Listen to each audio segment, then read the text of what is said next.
Hi everybody, I'm Wessel and this is my guide to building the ultimate stereo system, episode 5, the speaker enclosure design. So before you design a speaker enclosure, you need to know what a speaker enclosure actually does. To show you, I've got this nice big subwoofer here that I like to do all sorts of experiments with. And basically what happens with a speaker is it moves in and out. And that movement compresses air in the front and it creates a partial vacuum in the bottom, and that in turn is what creates the sound. And the other side as well, if it moves in, it creates a partial vacuum on the outside and high pressure on the inside of the enclosure. Now if you only have a speaker like this and you've got no enclosure, the moment you move it forward, this positive pressure here will just run around the edge of the speaker and cancel out with the partial vacuum in the bottom. And that's where the speaker enclosure comes from. So you need a piece that extends out of the side of the speaker, and that will stop the high pressure and low pressure sides from cancelling each other out. So a simple long piece of wood or any type of material really would be called an infinite baffle speaker. So infinite baffle means this baffle carries on infinitely long, because there's a point that if you start bringing it back and back and back, yes, higher frequencies won't cancel each other out, but lower frequencies will, and that's because the waveform length of lower frequencies are quite long. I think 20 Hz is something like 2.8 meters long. So if you want to build an open or infinite baffle speaker system that goes down to 20 Hz, you need to have a baffle around the speaker that's 2.8 meters long. And that's very impractical. And that's where the next part comes from. So if we build an enclosure that goes all the way around the speaker, there's no way for the high pressure and low pressure side to cancel each other out, because there's no way to get around the enclosure, or the baffle as it's called. The problem with a closed box design like this is as it gets smaller and smaller and smaller, at some point you start creating resonance in the speaker enclosure. What basically means is when a speaker moves out, it's actually drawing more of a vacuum behind it. That means once it's extended all the way and you remove the power, that vacuum will pull it back. On the other side as well, if it goes inside the enclosure, if the diaphragm moves in, then you've got a high pressure, and that high pressure pushes it back out again. So that's what creates the resonance frequency of the enclosure. And resonance frequencies are bad for speaker enclosures, because you want to hear what the music sounds like and not what the speaker enclosure sounds like. So this brings us to the third kind of enclosure, which is called a ported speaker box. So the idea of a port is you've got your big speaker box around it, or a smaller one, which would normally create resonance in the speaker enclosure. But now you put a port in it, like a breathing hole. So when the speaker moves, some of the air can escape through this hole. Now this is a very good idea, and they can sound very good, but they're very difficult to design, and they take a lot of research and development. So I've decided not to go for that. I am building the ultimate stereo system here, so size is not that important for me. So I'm going to go for a closed box design. For a sealed speaker enclosure, the only concept you really need to understand is the Q factor. The Q factor or the quality factor. So Q stands for quality, the quality factor. What the Q factor is how the natural roll-off of the speaker would be handled. So a higher Q factor would give you a roll-off something like this. Go up very high, and then have a peak, and then eventually stabilize to a flat frequency response. A very low Q factor would be very flat and take a long time to achieve the natural flat frequency response. Now when it comes to Q factors, the sort of holy grail is considered to be 0.707, which would give you a combination between a nice flat frequency response but also a high SPL level. So the Q of a 0.707 would be something like that. And you can see the overall or the flat frequency response area would be higher or have a higher SPL level for a higher Q level and a lower SPL level for a lower Q level. So 0.707 is considered the best compromise between flat frequency response and high SPL levels. So just as the enclosure has a Q factor or quality factor, the speaker itself also has a quality factor, and that's got to do with the physical characteristics of the speaker. So it's both got to do with the electrical characteristics, so the coil, and also the mechanical characteristics, the stiffness of the cone and how much air it moves. And this Q factor is called QTS. So that's the overall quality factor of the speaker. There's also a quality called VAS, and that is the amount of volume that would create the same quality factor the speaker's got.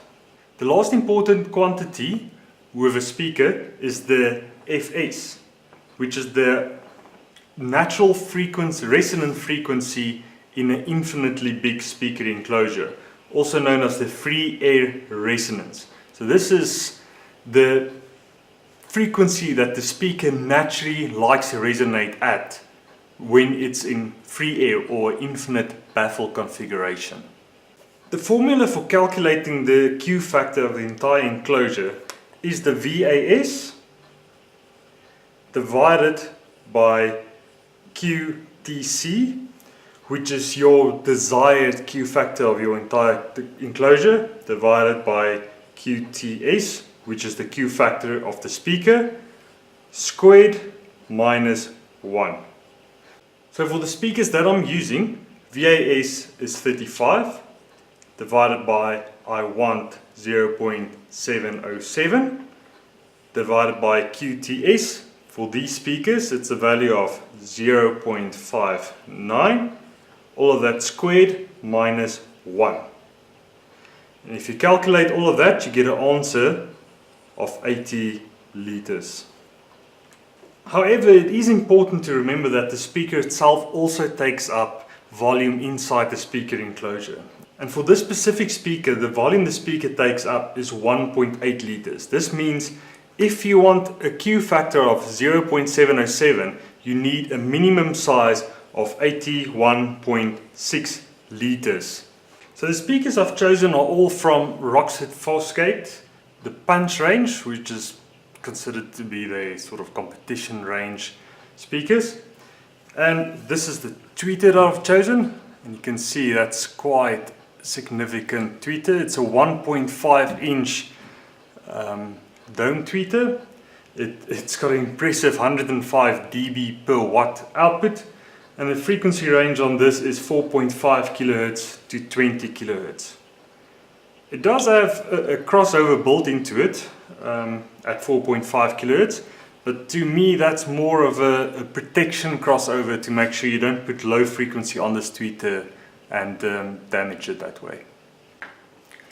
So this is the mid-range I've chosen, and this is actually the reason why I've gone for this Punch series speakers from Rockford Fosgate, because it's one of the few speakers I could find that's got a dedicated mid-range. So this is not a speaker that was originally designed to produce frequencies in the upper bass region. It was specifically designed for a mid-range, and due to that it's got a very wide frequency response. It's got 85 Hz up to 5 kHz.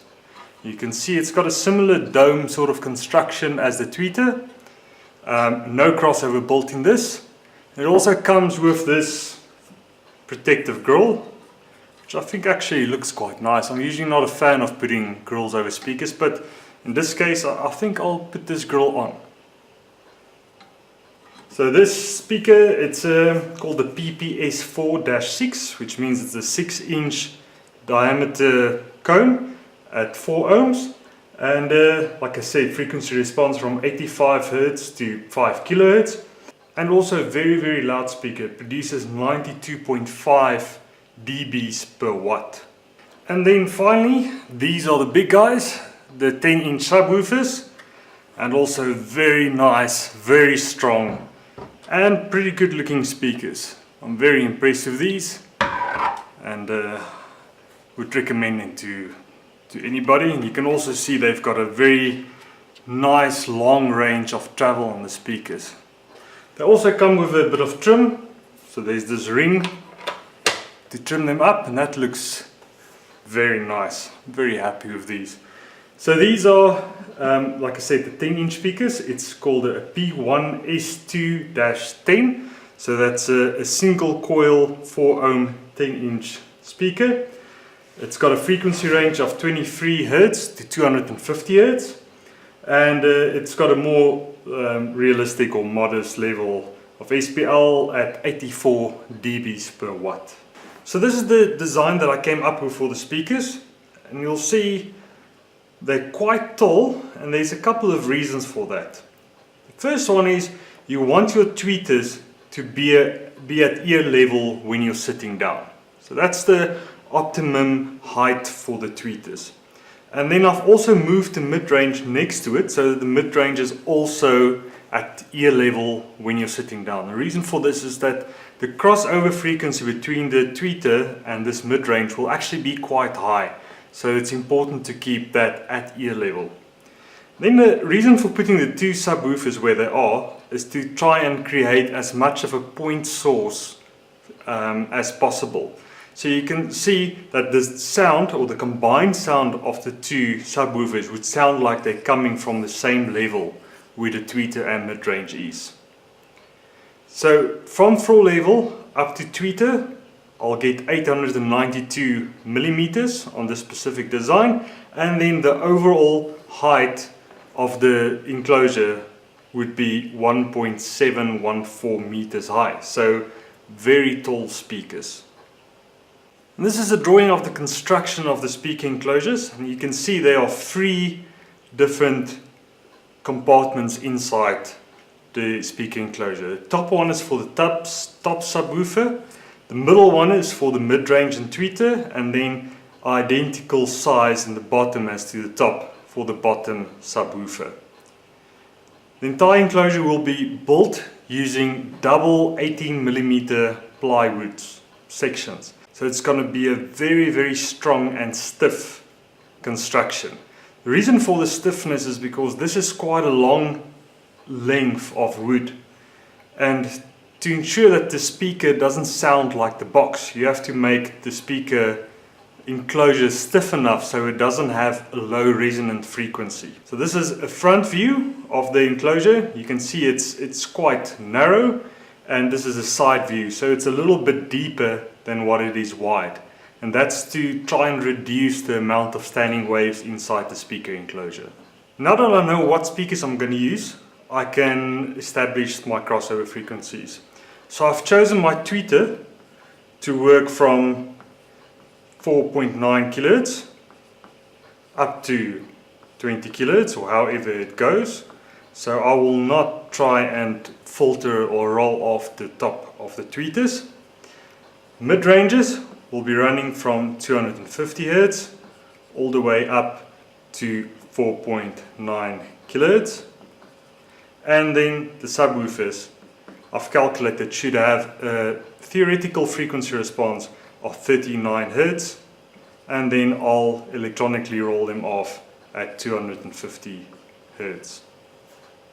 So that should give me the entire audio spectrum, or very close to the entire audio spectrum, and most importantly, you can see that I don't have any crossover frequencies in the 300 to 3 kHz range, which our ears are most sensitive to. Well, thank you very much for watching. I hope you enjoyed it, and I'll see you next time. Bye.